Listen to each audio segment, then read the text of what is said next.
여러분 안녕하셨습니까? 양영태 TV의 양영태입니다.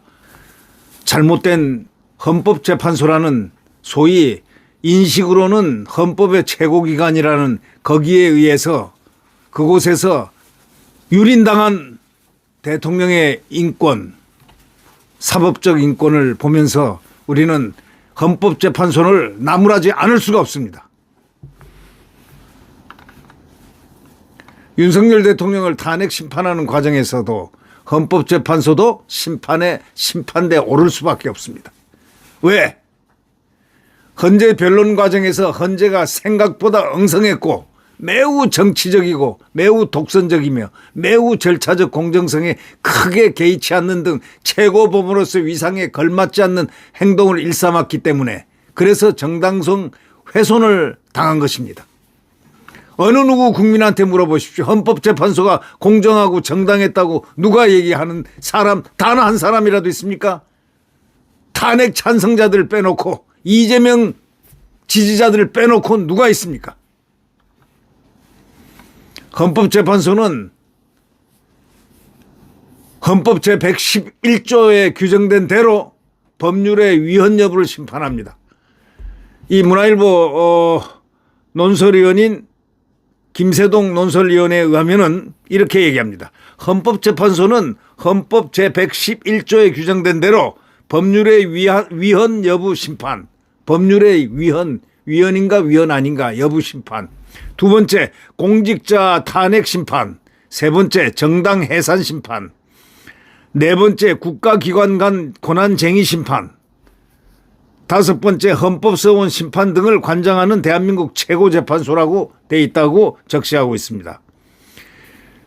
그동안 이제 우리 헌법재판소를 통해서 간 문 대통령은 노무현 대통령과 박근혜 대통령 탄핵 심판, 그리고 통합진보당 해산한 그 탄핵 심판, 수도 이전 위헌 결정 등을 통해서 국내외에서 신뢰를 쌓은 헌법재판소의 근본적 의문이 제기된 것입니다. 3심제인 일반 재판과는 달리 헌법재판은 단심제입니다. 그러기 때문에 더 신중해야 되고 그러기 때문에 더 공정해야 되는데 그렇지 않고 이번 헌법재판소는 단심제이기 때문에 더더욱이 신중은 고사하고 경박하게 자기 마음대로 쥐어 흔드는 그런 모습을 보였습니다. 독재적인 모습, 독선적인 모습. 그 이름 뭡니까? 문형배식, 우리법식 사고방식이 노출이 백일화의 국민들 앞에 된 겁니다.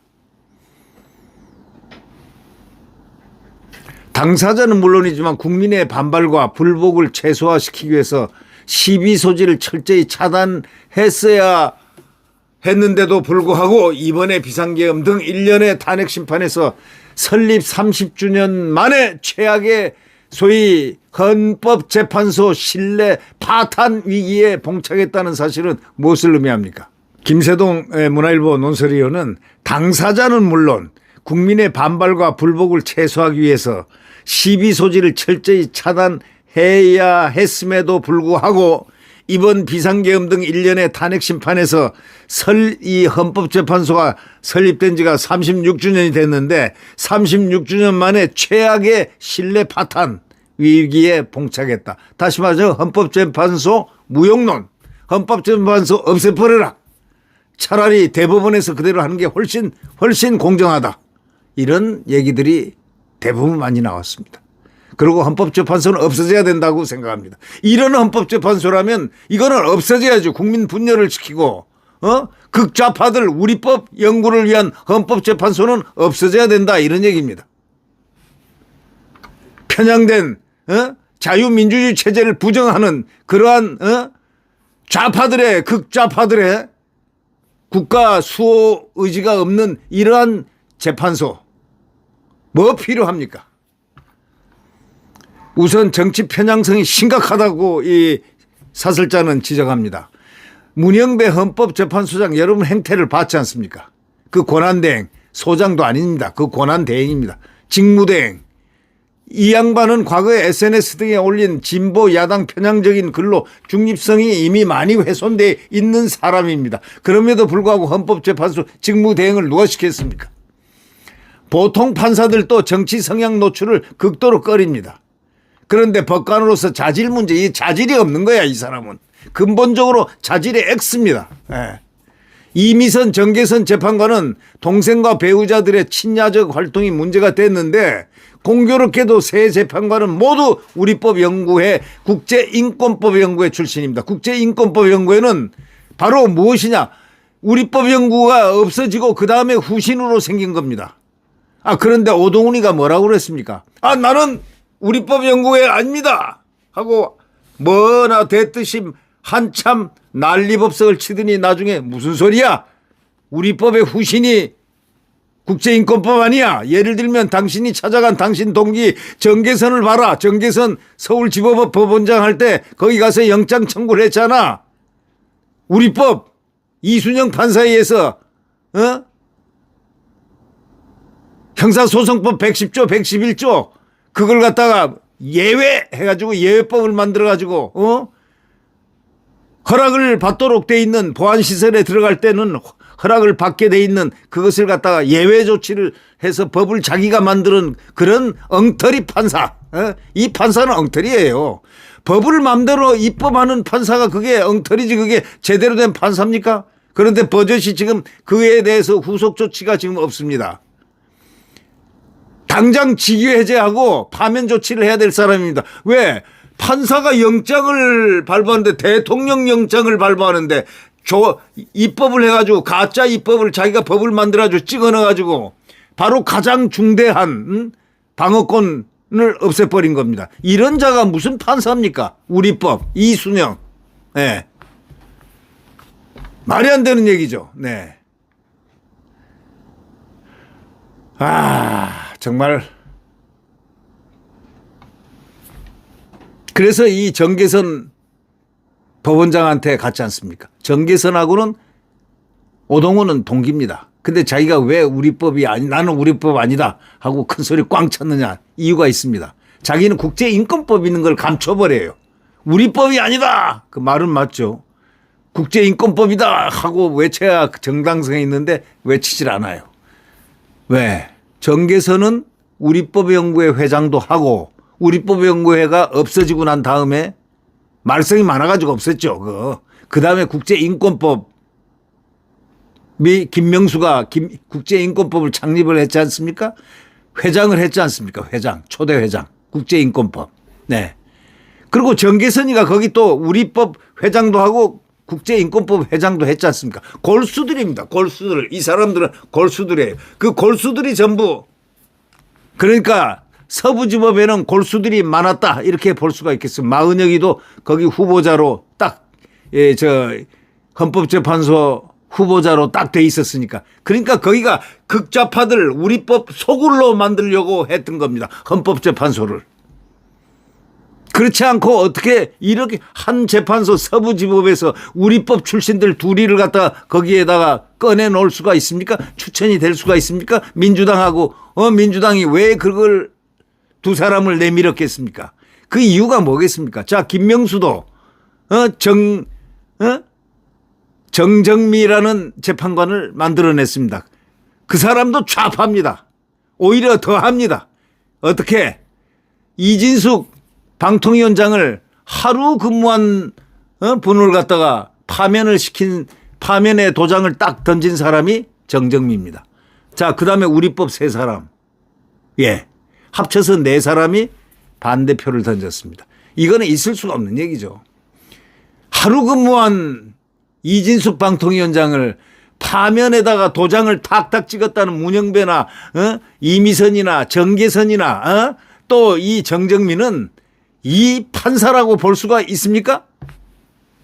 하루 근무한 이 방통위원장을 하루 보고서 하루 무슨 일을 했길래 거기다가 파면 이렇게 네 사람이 줄줄이 파면을 합니까? 그것도 6개월 만에. 이게 정상입니까, 이게? 이거는 어디를 대놔도 정상으로 볼 수가 없는 얘기입니다. 지금 국민들은요, 우리 법에 지금 향방을 딱 쳐다보고 있습니다. 탄핵이 인용이 만약에 되면은 어떤 일이 벌어질까 저는 두렵습니다. 무섭습니다.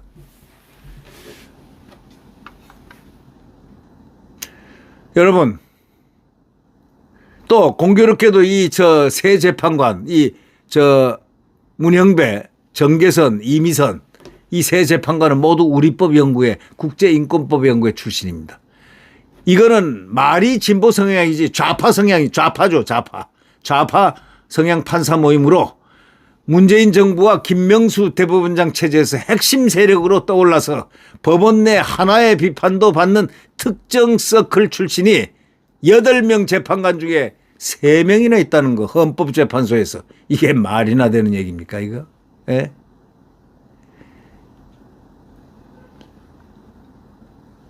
무섭습니다. 네. 이 무서운 이 4명이나 되고 또 도저히 이게 정상이라고 할 수 없는 구조죠.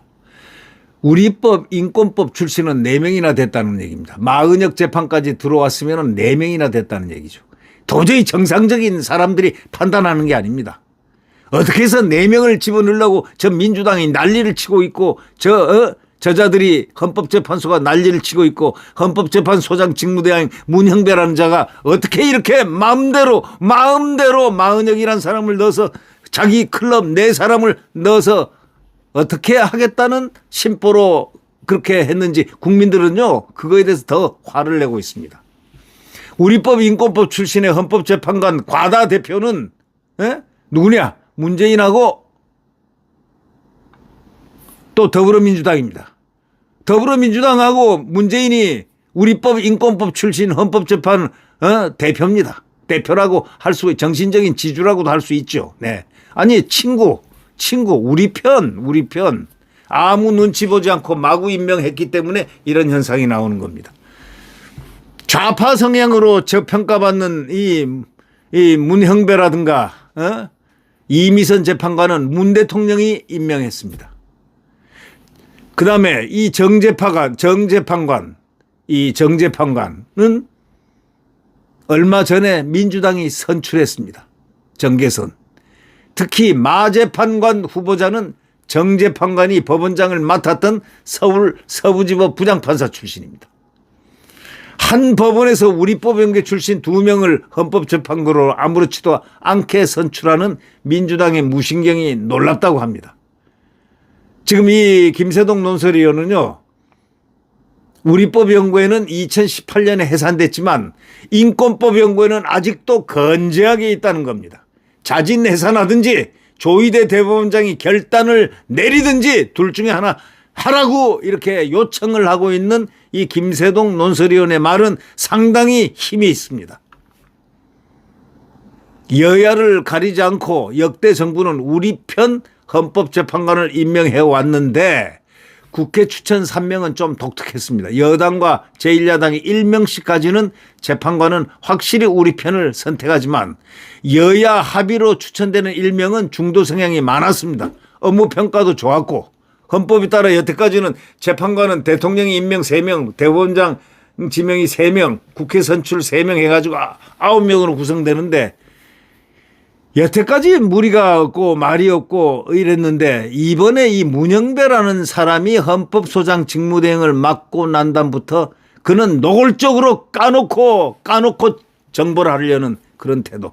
까놓고 보수와 대한민국 정통 자유 우파를 까놓고 패려고 하는 그런 갱스터의 모습을 보였다고 보입니다. 왜? 이번에 심지어 대통령을 대하는 이 재판의 과정에서 여러분 공정이라는 공짜를 본 적이 있습니까? 편자만 봤죠. 편향. 대통령이 3분 좀 증인에 대해서 좀 물어보고 싶다. 그러니까 뭐라고 했습니까? 안 됩니다. 누구를 통해서 하십시오. 대리인 통해서 하십시오.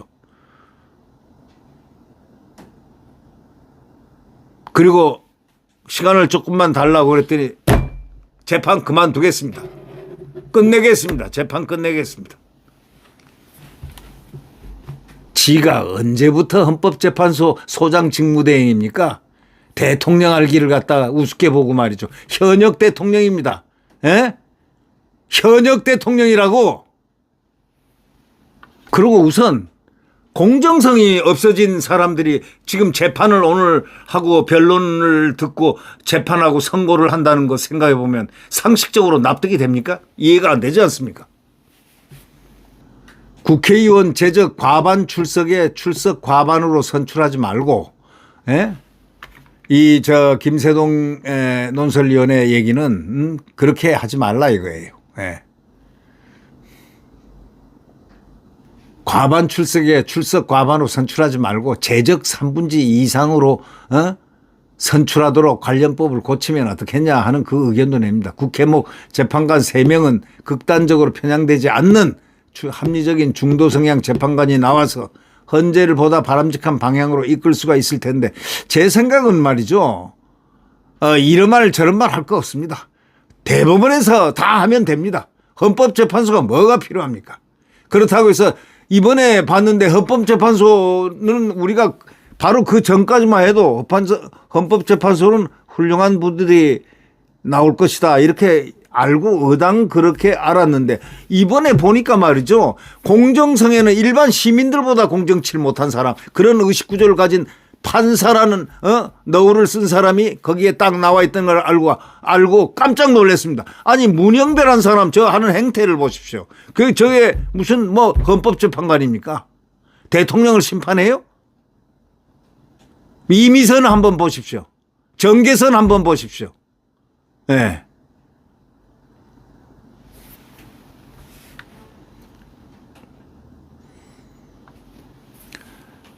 대통령 이 심판을 하는데 일정을 짤 때부터 일정 좀 조정해달라 하니까 바로 딱 기각이라고 하더구만. 기각 되게 무섭네. 에? 헌법재판소 소장 기각이 무섭더라고. 일정부터 기각이에요. 일정. 내가 여기다 써다 붙였어. 이대로 해. 말도 안 돼. 일정 조정하자 그럼 기각. 이미선 무슨 수명 재판관이요? 국민들이 아주 법 지식이 요즘 많아졌습니다. 네.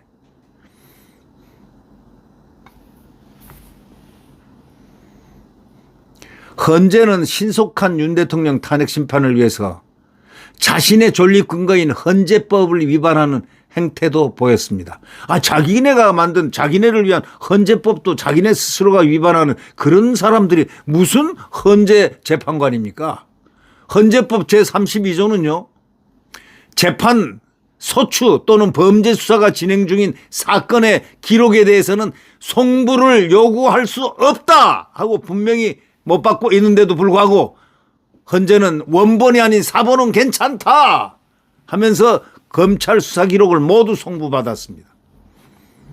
헌재 심판 규칙 제39조 2항은 원본을 제출하기 곤란한 사정이 있을 때에는 그 인증 등본 즉 복사본을 요구할 수 있다라는 규정을 근거로 문제없다는 태도입니다. 어불성설이죠. 하위법으로 상위법을 어기는 게 괜찮다는 발상. 이건 법의 기본 상식조차도 없어요. 이거. 또 헌재법 40조에서 말이죠. 탄핵 심판은 형사소송법을 준용한다가 있습니다. 탄핵 심판은 형사소송법을 준용한다. 이래 돼 있는데 형사소송법 제312조는요.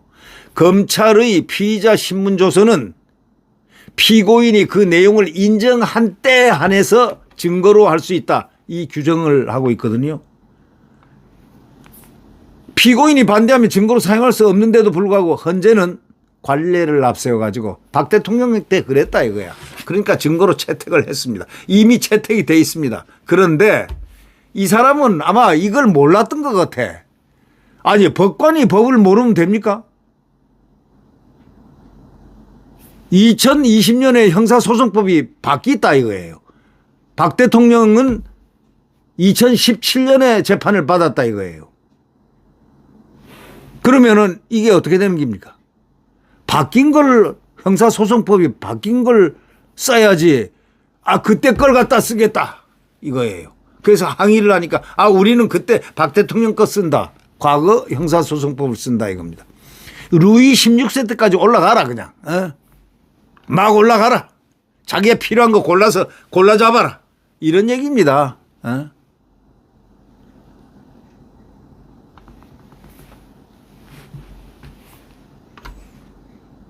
참 우리가 이걸 생각하면서 기가 막힙니다. 이거 기가 막힌 이야기를 우리가 지금 하고 있는 겁니다. 그래서 결국 문제 없다 이겁니다.